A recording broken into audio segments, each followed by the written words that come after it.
Ja, is er nou compliment? Dan hoop ik nog wel even vast in. Ja, dan. Het gaat eer.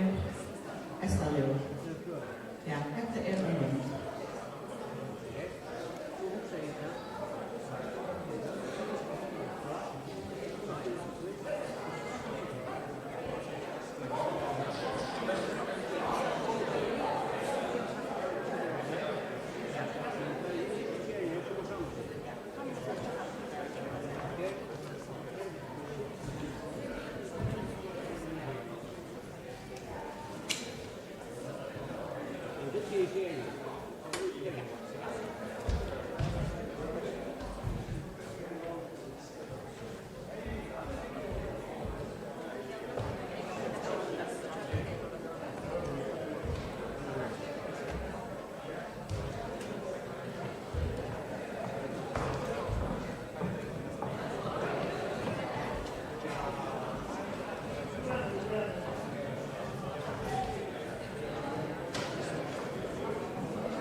God dagen. Hjertelig velkommen til Korsstøvnene 2026, som vi har i Rødkampstedet, men jeg kanskje ikke det er litt. Men til å komme til landet, og til at heimen er velkommen til Korsstøvnene, som er strømt. Vi føler at begynner vi at fellesskapet synger, og ikke velger år vi er til å være gjestet til grensen til Russland, Magnus Ragnarsson. Skal vi høre det?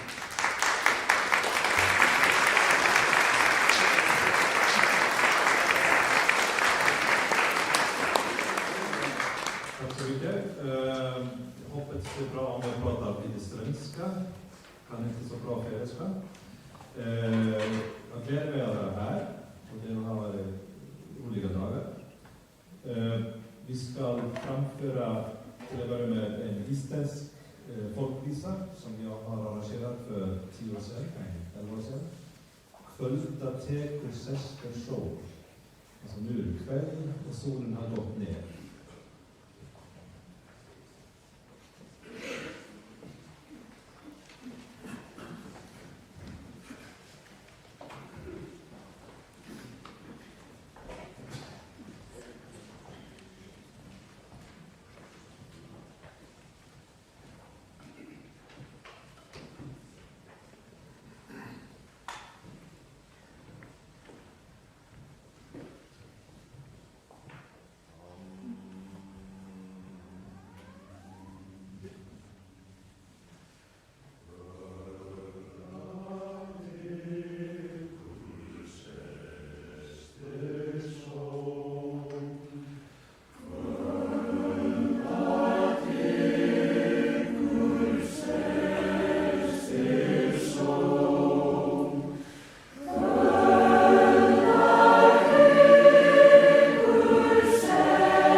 som jag komponerade bara för några veckor sedan för den här kårstämman.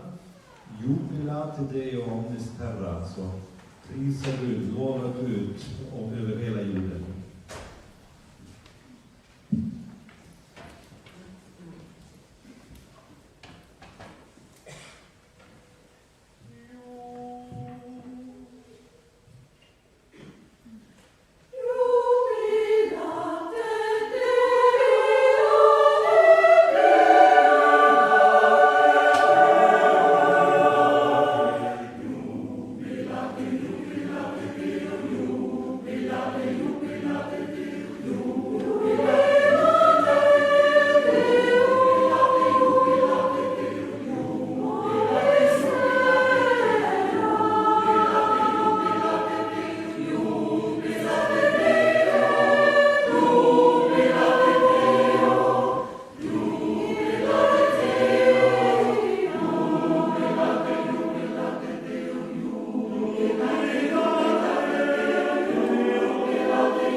Ja, som jag sa, då kom jag från Island, Reykjavik. Och precis nu i Reykjavik är det det regnar i Reykjavik. Och om ni stänger ögonen, låga ögonen, då kan ni höra regnet så att kan ni lucka ögonen. Och lyssna.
Till sist så ska vi göra ett livarrangemang av en låt av Hannes B. Johansen som jag arrangerade nu här på dagen.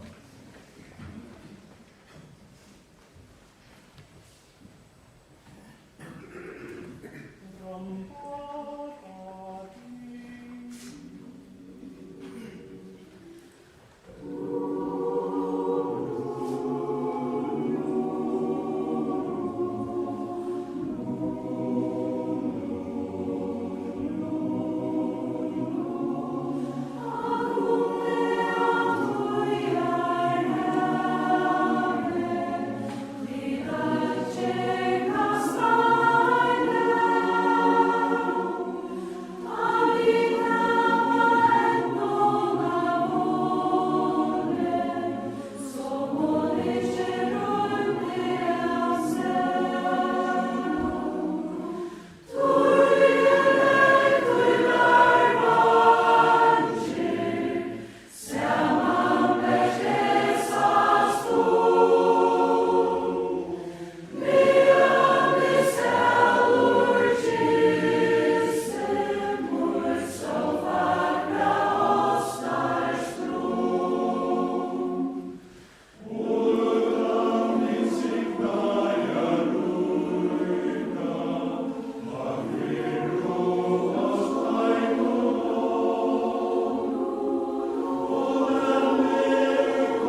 Tusenakryla. Det ska bara gå från nu börjar så nästa konsert som är en kapping och vi tar tyska domare vi tar presenterar som kollar en Marcus Ragnarsson Heino Pedersen och Svante Boasson och skriver ju Vuktis jag har varit hemma med konserten hon är nog så trygg så hvis man ikke orker å sitte og gjøre noe av det her av luft, så kan man fære ut og kjenter avhører det ugamt, men du må fære ut på at utforskningen ikke var riktig her. Og ja, vi har ikke et altkurse i Norge, og han skulle, vi får penner at vi løper det nå, og så kom det, så krosser jeg og kan ta det mest. Men nu fick jag vara och göra till några frasor och folk som Hanna Jensen. Gör så väl. Tack för det. Kan man säga att det är stor höjor och grejer att man är här och inte har det väl och så inte och vatt. Alltså och helt i det och bara så njuta och så lycka man sig på det. Och det som också är underuttag så och hade fällskapet här med jag sa så att säga folk samman och bära att göra det så här jobbarna. Det var ju så bara hur snägga andra vi kan göra än att vara åsamt och fantastiskt och så till göra det gott och så till har ju David. Det som jag kan. Det är bara att gröna för slånga. Första kåren. Den första kåren ligger alltså Estanjo. Och det är en blandad kår som är stående i Mission 6 fors. Så jag har kåret 40 år av världen. Och den russiske tonläggarläraren Andrei Demidov i undervisning av Havsöjden i Esteröj, han var den första kåret som kåret. Och så jag antar så har kåret haft näckvärd man har varit kårlöjare med en annan Björn Restor, French Dalskar, Peg Hamstad, Leif Hansen och flera. Och kårlöjaren nu är Jans Andreas. Och det är ett åpekår, som man kan säga. Här är öll som vill ha i kårlöjare, det kommer bara vi. Och Skåra-Kåren är först och främst sett samman av musikgång och förskång och utländska kårlöjare. Men det får också bli som Guinöjdans kårlöjare. Och i det så får det framföras halt till Eiför, som Svante Boasson har utsett, och så är musikkårlöjare utländska halvkvällare. Jag vill lova en av dem som alla förutsätter till grattis för ikväll.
Det är klassiska manskår. Det blir i 8 i 2021. Något tog så gav oss det inte håndtom efter en 25 års steg. Och det är omlag 6 hangarar som ännu vi som också bör vidta. Resten är rutcher och flöjre har ångar kålar. Kålar syngur mest sibundnar fosterlandsanger, men också då så vill det plats till våra klädjansanger. Och kålar är Daniel Rai och det kommer på Simons handkom, det kan Sinja Dimme, det får baksätta matrass, Sinner och dötter efter Sibelius och Nissen och skiparen efter Wagner och Adel. Jessica.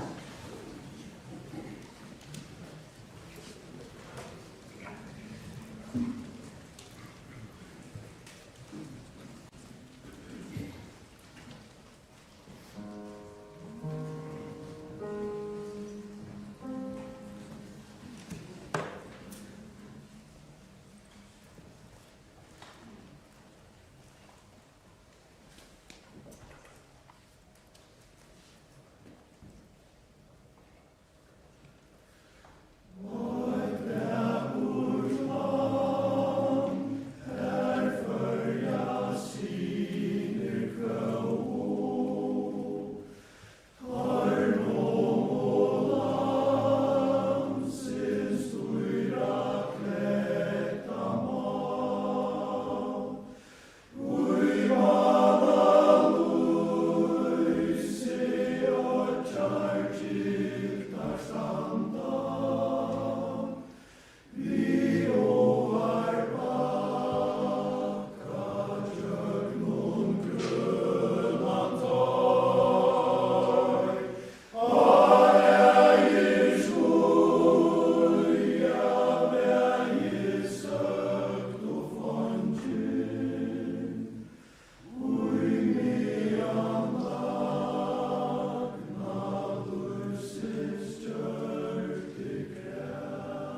Skiparen tæt og en stekk, skiparen flater vekk.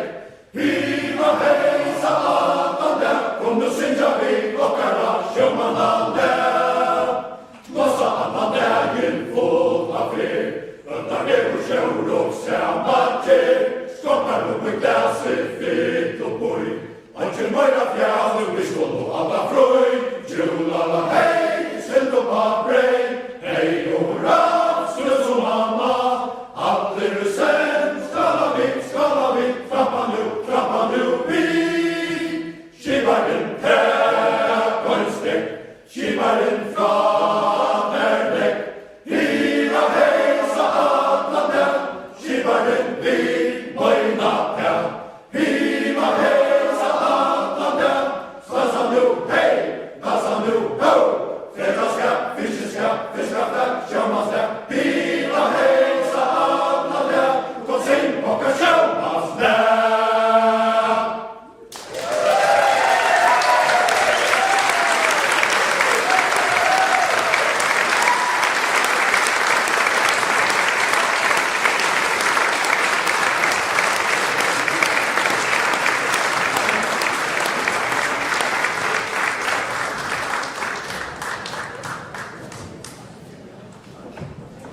Tack för det första manskör.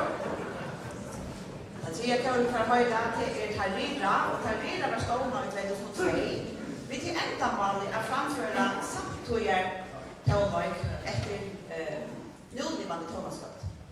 Och vi säger ju detta att nu skriver jag en första tonvåg och här till östen tonvåg från barock och ännu går det. Och Tarira sett större är och jag började till Munchvers från första tonvågsskatt. Och att han måste göra kör repertoar i färgen mer fällt av vers och vikmat. Och jag skulle säga det för det är av kör och tonvågsskatt. Och jag ska hela kör med det 8 lands och vurst att röra sig på första kör. Och i det så är det 3 verskanstrå. Först är det Crucifixus efter Antonio Lotti. Och ett barockt vers från området 1616 som är mest av djupen åldvarna och störskon känslan i spännande. Så gärna kommer någon hittar sin barriär. Bogoritse efter Devo efter Ardopest. De sluttar bönerna slaviskon från 1905 är mest av den här lugniga glädje heldur än du vanliga lydesna hålla. Och att ända så syns jag dig Venite Gaudete efter Adrian Peacock. Att orskofullt versk som ändar genom glädje. Vad det är. Det är så här.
som vi får höra Stranda sanger och sen vill jag trycka från söv och det var kanske en höj som stod mig där i Trusjemon. Och i Jöken och Arne så har vi flera kålar haft det här kålet. Och det var så att jag använde bästesen så gav det ett band ut. Och i Trusjemon att man var en åttalandsfär. Och i öjne 20 var så kålet att vattnade att så väl och det var också ett bästesen som tog stid till att samma kålet att och undertökan hur det går. Och det är attla affärer var ju då att jag syns att det har mycket näka ord som säger det väga bästa arna skala för dem. Och senast då är det här kål det samma vi köper just att skipa för tilltäckes vad det var vi då vinter. Men det där så för kål jag syns att två sanger här är både kött och händer som står på Niklasen nästa och nu är hon kommit till hanta sanger som prövar tja stänger med Levi och Svenning Niklasen kan skriva. Och det vill säga att det är inte bröder som kan skriva och vågar uppsättningar när jag är Osbjörn Berstsen. Och är det djävulet har man ordet, vi ska se det så ska det säga att det har stått det som vi har gjort intervju, vi har klappat med lite sanger på mittenkår. Det stäcker vi till, till att jag får lägga till, så från det var så klappar vi ett ordens klapp där i konserten i liv. Vi räddar nästa. Kirsten.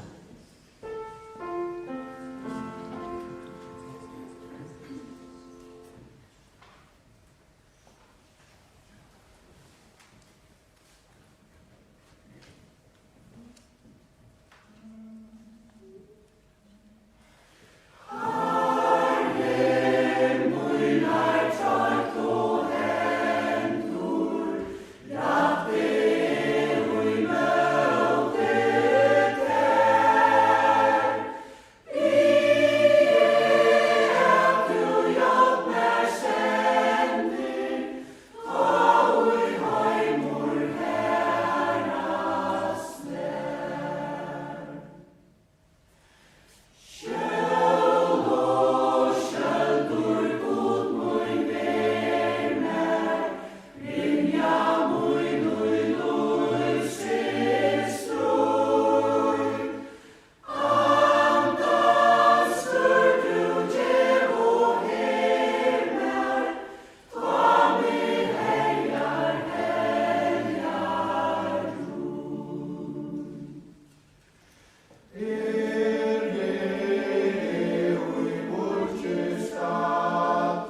Vi tackar för det, Stranda Sankör. Och vi får börja till Havnaköre, eller Utvarskköre, som tar för det. Det var stående och i 1906 och hur så snabbt trusht åra ståndningar där vid det. Och detta blir hatt och jag hittar vid konserten, vid förkonserten. Det framförde om marscherna, stora och F-mål-mässorna, tja Anton Bruckner. Och det här är vem bara framföra Messias Händel. Och också för Kauri kring landet har konserter vid Möjra Sidan tillfället som Kauri har haft oss då i sin lägg på åren. Och i Kauri någon är det vanliga för motståndare, men till dessa framförsning där är det färdigt. Kauri är det Leif Hansen. Och det som tänker att synja är i Kyrkjegärde, Gräs och Slottomän och travlöper efter Vagn Holmbo, texten efter William Heinsen och tog in efter Thomas Napoleon Jules. Cheers to that.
tonagående vi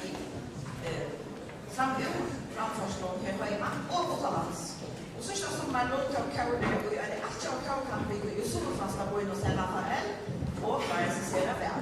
Kåre arbetar med just det vänner, hur att ta oss till gospel och hela fjällbrott urvalda versioner som från klassisk och kåre tala gentil, lucha och första tal. Kåre sitter på fisk, puskra S efter Jakob, Mentieri och så gör vi sin kåre laudate Domino efter John Jersey Leventer, jag vet inte vad det är rätt. Det är så fantastiskt, men det får jag inte av akkurat att vi gaiva klapper lötnar till ända. Det är så där.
alders, og i kauren omløy 25-30 snakkarar, ur alders og samfunnsplattformer sagt.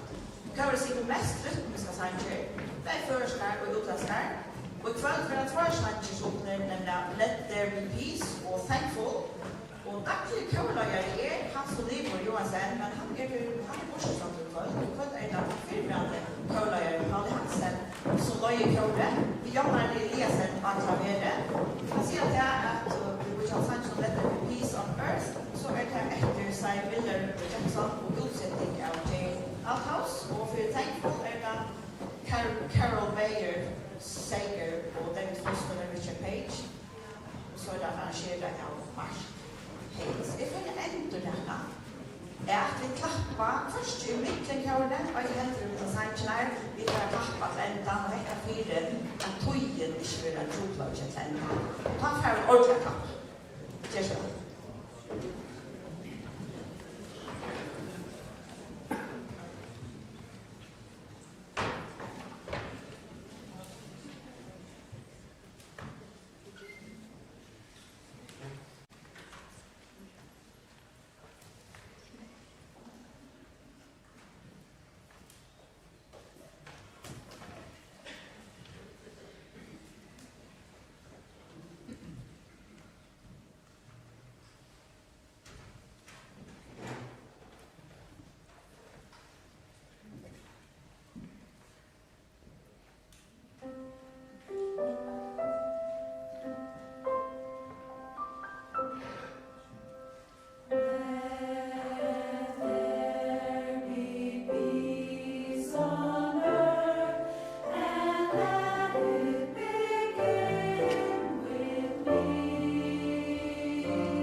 Vi tackar Glimme för det. 8:e koret av stående experiment. Experiment rytmiska koret till Torsvana musikskola och målet till experiment vi nutjon utsättning på att alla i gamla kvär och voice och nutjade först och sanko och koret har givit tvär för ut och har flera för mig utomlands till 16 år när det har så mycket och flera sankon flera sankar de har så mycket vi att ordna en oyster flera mycket experiment synker två sanger idag. Vi får antages första kärvus sankar kan och ske i Maxen och fyrde sankar experiment ett leatis av lövan till hans och skriva till detta behöver och själva sankar östudade på Sovjetunionen och till Austin Berstesen som kravlöjare och som har ju utsättningar. Tui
vi leva, då syller och ja. Vi skulle upp i havet och stora fiskar på.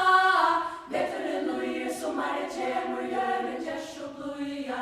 Och så skulle vi leva, då fiskare vill inte pojta. Vi skulle upp i bönda skära, träska, kotten kvita. Bättre än nu som är det kämmer, gör en Och så skulle vi leva, då bönden har inte kom. Vi skulle prata lur i hand och blåsa harst i hav. Bättre än nu som är det kämmer. Men och så skulle vi leva, då hoppne vill inte lata. Vi skulle prata hammar och tomk och smörja skip och båtar.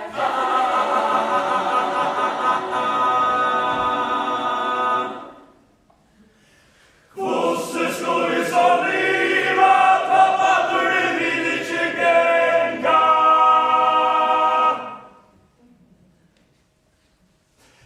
Färger i gånga mjöl, det vill inte vite blänka.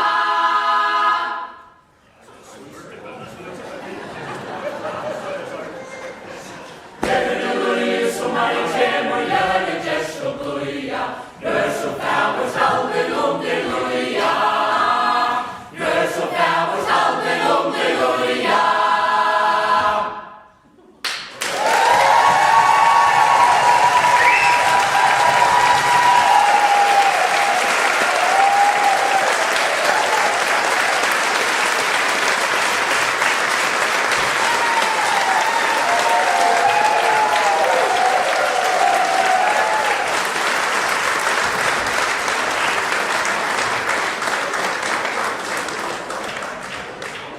Vi tackar experiment och nästa kör är Jomor och här kan vi se att kören var stående och i 1932 och det var kvar i Lutja kyrkjan i Vaje var byggt.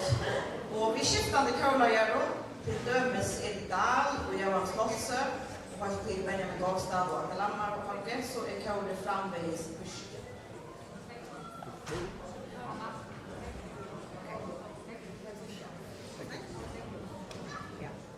Då ser jag håller fram att konkurrera långa löften. Det ser man att det stäcker ju på fyrtan. Säg chans 45, då är det säg chans 22.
Ja, okej.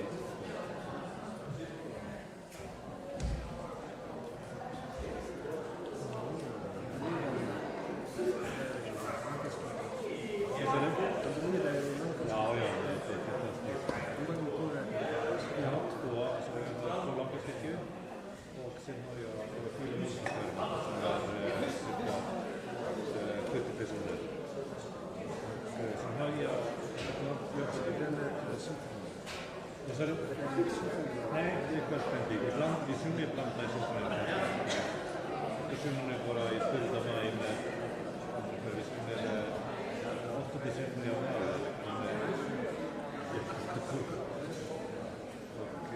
Och sen på hösten gör vi också valet med Beethovens 9:e symfoni.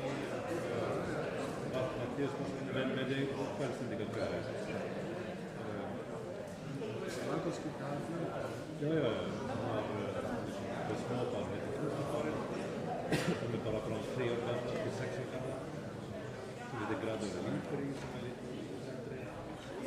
Grador Liperi och sen Grador Liperi som är ungdomar. Och sen Grador Liperi som är 16 till 24 år gamla. Och sen är det Grador Liperi. Sen vill också andra körer som är kopplade till kyrkan som både grannar som är lite äldre, kanske 60 år plus. En Lerovåskören som är också kring 30-årsåldern. Och sen kan det kör till, så det är ganska många körer. Ofta köret över i kyrkan. Ja, det är mycket. Och sen har jag ibland jobbat också i operan.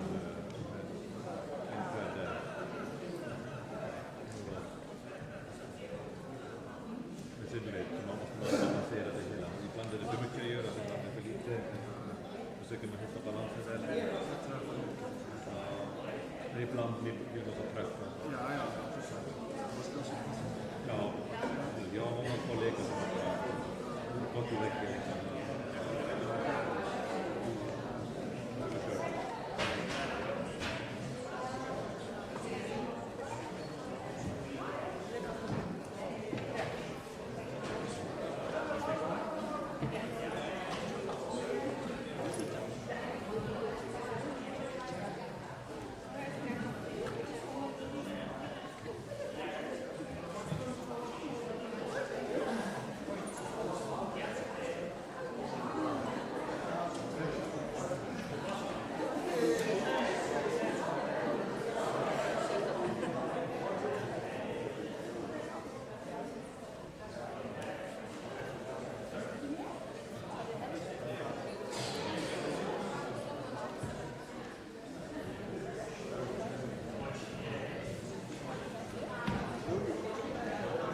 tackar Trajan upp här som är släppte.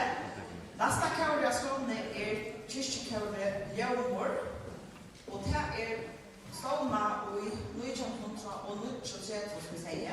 Det här var kvar den nya kyrkan i varje verbukt. Och vi skiftade kårer och så som Edith Dahl, Jan Fosse, Benjamin Gåsland och nu Akmar Lamhage. Så är kårer framme i Sverige. Och det är för att Sinja Rå. Här som Martin Johansson tycker text om det. Och utsättningen är John Höjby. Och så är Nejar Röjby god. Det Martin Lotta är från 1523. Kanske det Dahl till det, men det är 1524. Och vi lägger frambrygde efter Magnus P. Magnusen. Frambrygde av de tyskor. Första av det som är från 1523. Kirchberg, Kirchberg, ja.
Kyrkje ungdomskår.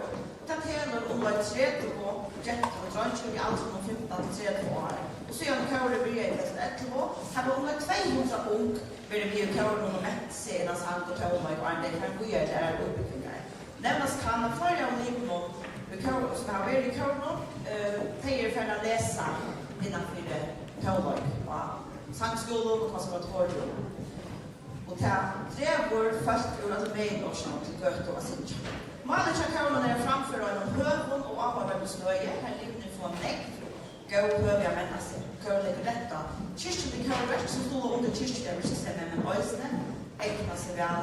Du kan säga sammanhäng. Som en hammer här från början och blir det höjare. Till Årsens kårfestival. Det är Götekyrkje ungdomskår och vi var en affär och följer till India. Kim Hansen vill vilja med Nymötdanskårarna. Vi var framförsning av versen om Marstere. Vi utsätter det till Sundhammer. Men kåren damer också väl avgå och avhörarna och för oss att framföra ett vers efter Ethan Sperry som heter Dash. Och låt oss höra till verses tar rötterna skärman imiterar för det ära och nonsens år och rörligt fyllt väl vi. Kirsten.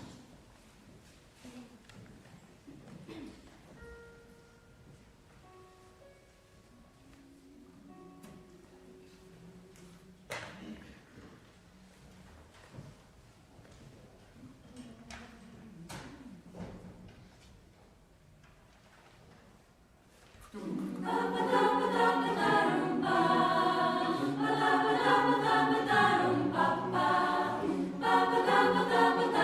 ba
verka av klassisk og sången og tradisjonell og sangen.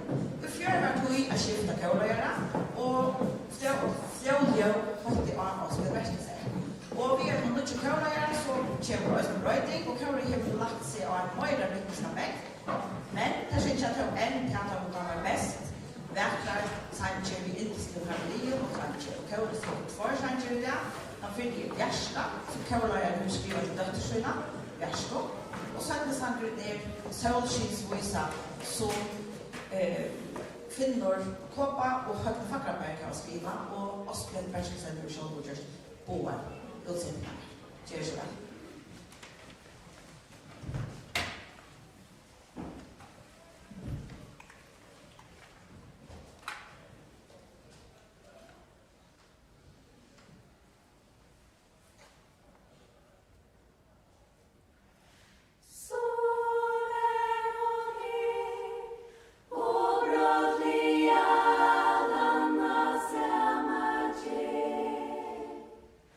Och väkrar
avtagssar och annat. Och jag kan bli 12 veckor.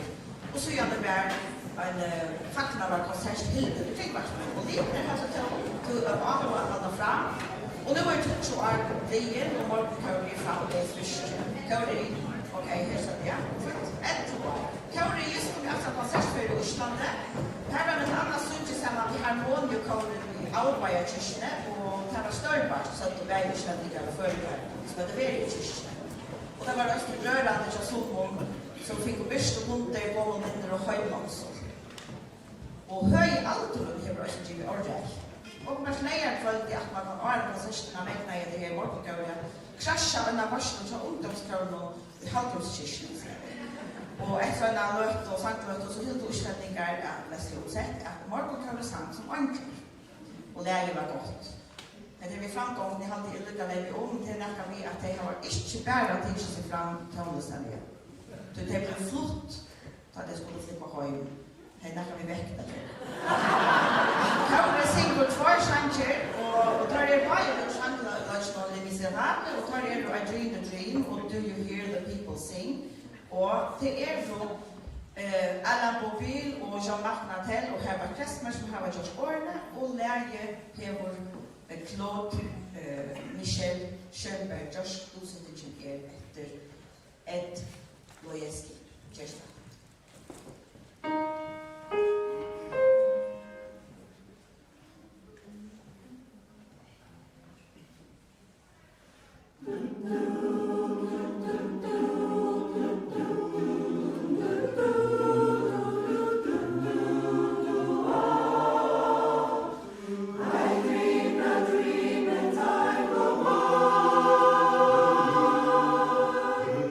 When all was high and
singing the song of angry men. It is the music of the people who will not be slaves again. When the beating of your heart echoes the beating of the drums, there is a life about to start when tomorrow comes. Will you join in our crusade? Who will be strongest and will be beyond the barricade? Is there a world you long to see? Join in the fight that will give you the right to be free. Do you hear the people sing, singing the song of angry men? It is the music of the people who will not be slaves again. When the beating of your heart echoes the beating of the drums, there is a life about to start when tomorrow comes. They will live again in freedom in the garden of the Lord. They will walk behind the potion, they will look away the sword. The chain will be broken and all men will have their reward. Will you join in our crusade? Who will be strong and stand with me? Somewhere beyond the barricade, is there a world you long to see? Do you hear the people sing? Say, do you hear the distant drums? It is the future that they bring when tomorrow comes. Will you join in our crusade? Who will be strong and stand with me? Somewhere beyond the barricade, is there a world you long to see? Do you hear the people sing? Say, do you hear the distant drums? It is the future that they bring when tomorrow comes.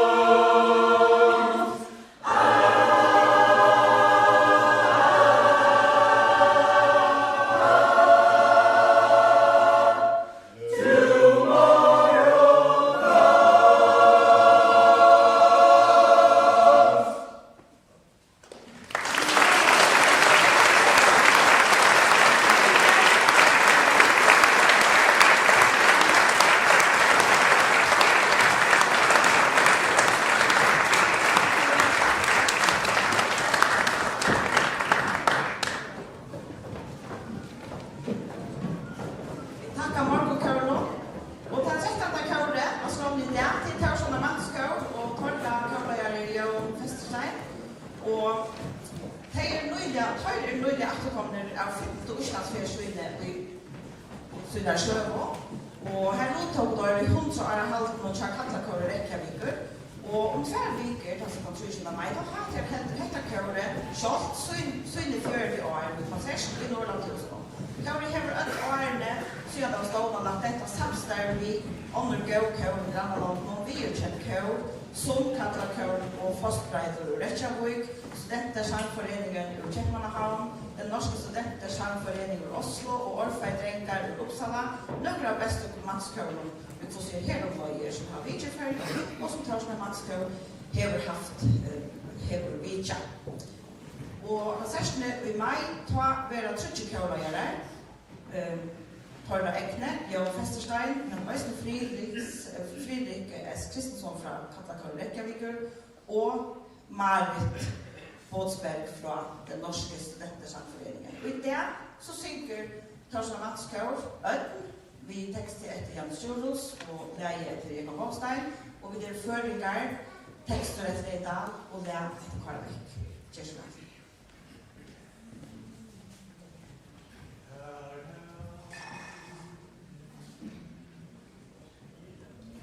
I strånderna stået har ödnen brast av och vetrar natten är störst.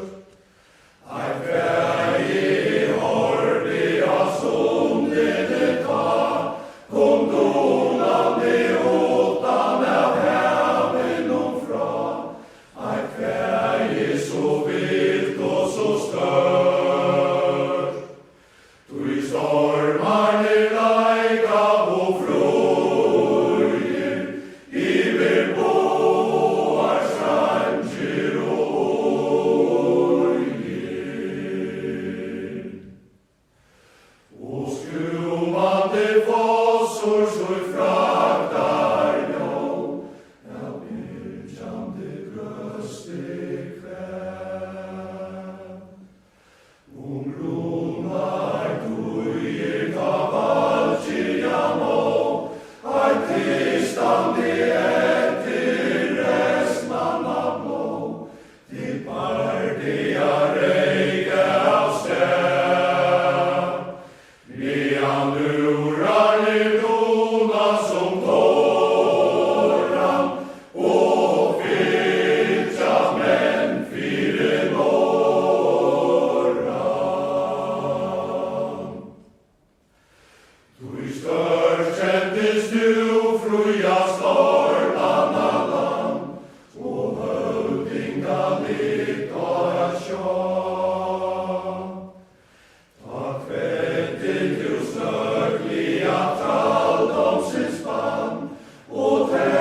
Bider och förenkar,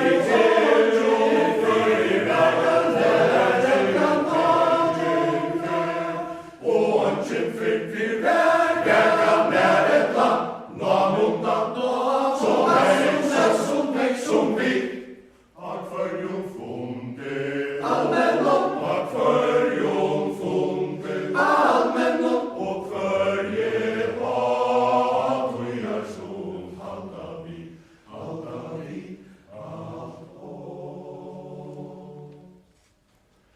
Och du halta vi allt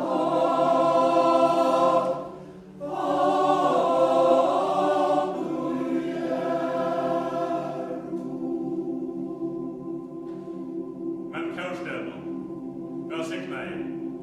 Kaurstädno har inte stått krig.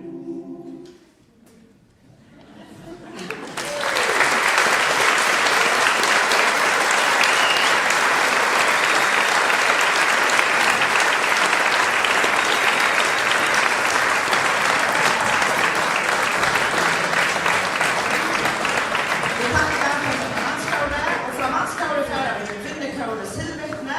Silvervittne var stålna i 2020 och Kvinnekaure hela 13 sankare och 20 några mottagare i det.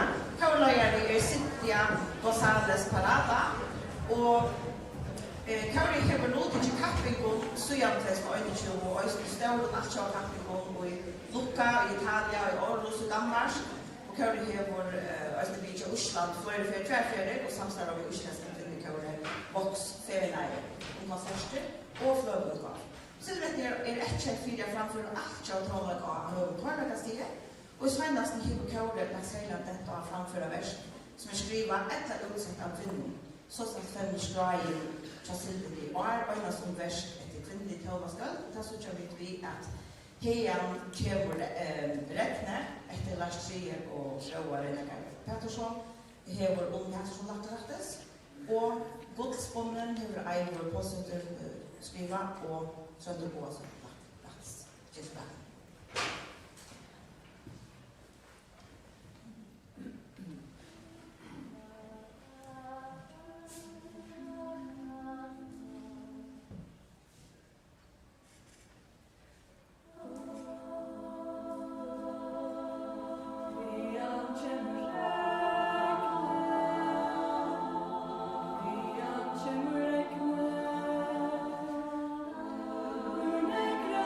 Thank you.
halvan timme om vikna.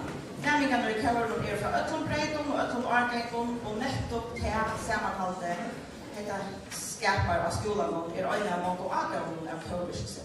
Kören uttäcker i flöjde tullbom tillstökande till skolare och i skolakör är det en förslå att utskiftningen står och en träingor med liv och varje och så kommer man utskå på. Och i det syns jag att Höjme efter Staffan Rasmussen och Kim Hansen och Happy efter Farrell Williams. Just väl.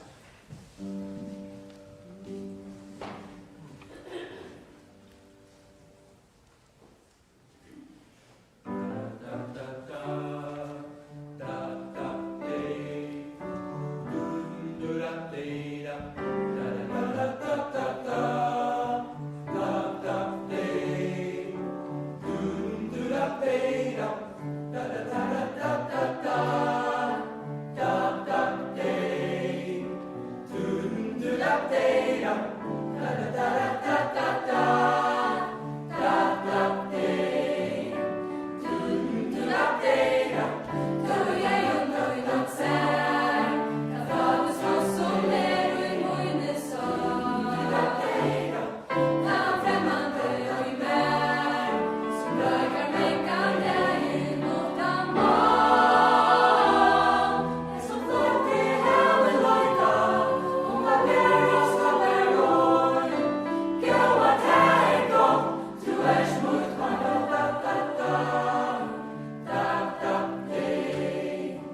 Hey, nothing. Happy. Bring me down, I said. Happy. Bring me down. Hey, nothing. Happy. Bring me down. My level's too high. Bring me down. Hey, nothing. Happy. Bring me down. Because I'm happy. Lord, if you feel like moving on. Because I'm happy. Lord, if you feel like happiness is free. Because I'm happy. Lord, if you know what happiness is free. Because I'm happy. Lord, if you feel like that's what you want to do.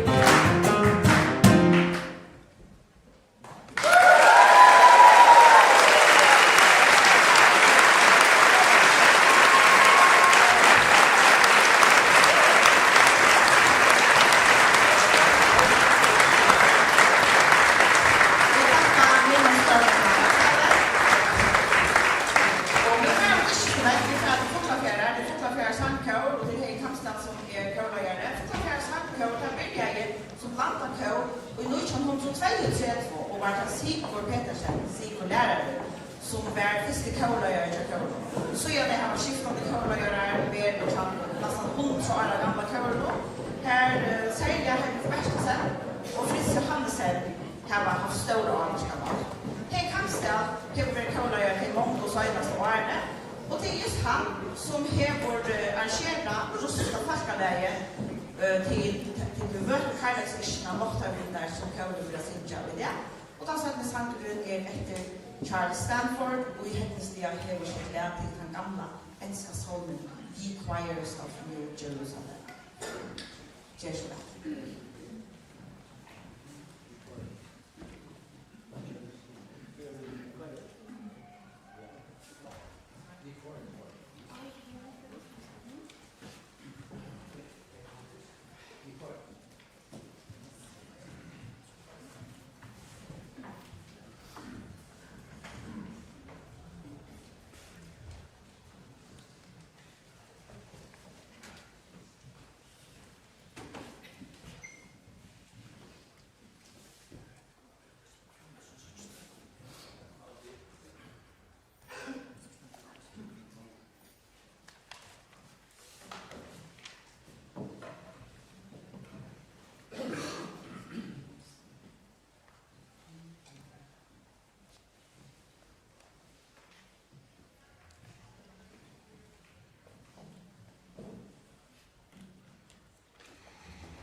till kör nummer 16 och till Västmanna Sanko. Körlöja körda är Randa Margrethe Matsas Målse. Tänk för att synja, vad är det handan fyrarna texter med Dam och där efter Paula Hansen. Ja. Och när de går till Toyn som är texten till Sarah F. Adams och där är efter Lovell Mason men en sats och eka texter efter James L. Stevens. Västmanna Sanko är ett av våra döjliga viktiga kårer hos dig och ett är välkomna kårer och i år är det saker av Västmanna Kviva, Kottafy och Haune. Och det är för att sitta här som var chansknar och ett i handa fyrnar och när det är god tid. Och här är det så säger det till att Paula Hansen förstått och det känns som väl. Cheers väl.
Eltkundsvegel. Det var så lätt. Och han hästade sin egen kross. Og kanskje ikke var det dere tersken med Elver Helde. Ja.